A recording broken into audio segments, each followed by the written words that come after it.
Hi மக்களே வணக்கம். Big Boss season 9 எல்லாரும் நம்ம சேனலை சப்ஸ்கிரைப் பண்ணிட்டு உங்கள் ஆதரவை தெரிவிச்சுங்க. இப்போ பார்த்தீங்கன்னா பிக் பாஸ் ஷோவோட இறுதி கட்டத்தில் இருக்கும். So finale stage.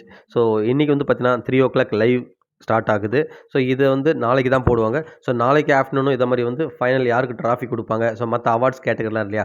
ஸோ அதுவும் வந்து நாளைக்கு தான் ஷூட்டிங் நடக்கும். ஸோ இந்த 2 நாளோட ஷூட்டிங் வந்து நாளைக்கு நைட்டு வந்து நமக்கு வந்து ஒளிபரப்பு செய்வாங்க.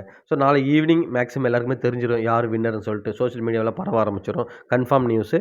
ஸோ இதுக்கு பார்த்தீங்கன்னா, நம்ம பார்வதி கமருதீன் வந்து இன்வைட் பண்ணியிருக்காங்க. ஸோ கமருதீன் வந்து வரேன்னு சொல்லிட்டாரு. ஏன்னு பார்த்தீங்கன்னா, கமருதீன் தெரியும் விஜய் டிவியோட பிராண்டு. ஸோ அடுத்தடுத்து சீரியல் பண்ணணும். ஏற்கனவே அவர் பண்ண சீரியல் மகாநதி போயிட்டுருக்கு. ஸோ அதில் வந்து அவர் பேச்சப் பண்ணுவாங்களா என்னன்னு தெரியல. ஸோ அதுக்காக விஜய் டிவி கொஞ்சம் கூல் பண்ணணும். ஏதோ சப்போர்ட் பண்ணுவாங்க வந்தான்றதுக்காக கண்டிப்பாக அவர் வருவார். வரன்ட்டு கன்ஃபார்ம் ஆயிடுச்சு. 100% வராரு. இப்போ பார்வதி பார்த்தீங்கன்னா, கூப்பிட்டுருக்காங்க ஃபர்ஸ்ட்டு. அவங்க வரலன்னு சொல்லிட்டுருக்காங்க. ஏன்னா, இவ்வளோ கன்டென்ட் குடுத்தவங்கள வந்து நீங்க வந்து ரெட் கார்டு குடுத்தாலும் கண்டிப்பா அவங்க ரொம்ப கோவத்துல இருக்காங்க. அதில வரலன்னு சொல்ட்டாங்க. மறுபடியும் அவங்க ஃப்ரெண்ட்ஸ் மூலியமா வந்து அவங்கள கூப்பிட்டுருக்காங்க. ஸோ இப்போ வந்து என்ன டிசிஷன் எடுத்துட்டாங்கன்னா, ஓகே 50% போலாமான்னு சொல்லிட்டு யோசிச்சுட்டு இருக்காங்களாம். வீட்ல பேசிட்டு இருக்காங்களாம். ஸோ வீட்லேருந்து வந்து போன்ற மாரி சொல்லியிருக்காங்கன்னு கேள்விப்பட்டோம். பட் வந்து தெரியல நமக்கு. ஸோ வந்தாங்கன்னா, அவங்களுக்கு ஏதாவது ஃபேவர் பண்ணுவாங்களா? ஸோ கமருதீன் வரதால கண்டிப்பா ஏதாவது ஃபேவர் பண்ணுவாங்க. ஸோ விஜே பாருக்கு வந்து ஏதாவது ஃபேவர் பண்ற மாரினா கண்டிப்பா வருவாங்க. ஏதாவது பேசிட்டு தான் வருவாங்க. சும்மா வரமாட்டாங்க இல்லைங்களா? ஸோ அவங்க வந்தா தான் டிஆர்பியும் பெருசா இருக்கும். இல்லன்னா இருக்காது.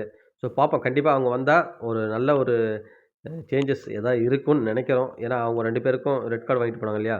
அவங்களுக்கு ஏதாவது ஒரு ரிலாக்சேஷன் மாரி ஏதாவது குடுப்பாங்கன்னு நம்புறோம். நீங்க என்ன நெனைக்கிறீங்கன்னு சொல்லிட்டு நம்ம கமெண்ட் செக்ஷன்ல கமெண்ட் பண்ணுங்க மக்களே. மீண்டும் அடுத்த வீடியோல உங்கள சந்திக்கிறேன். நன்றி.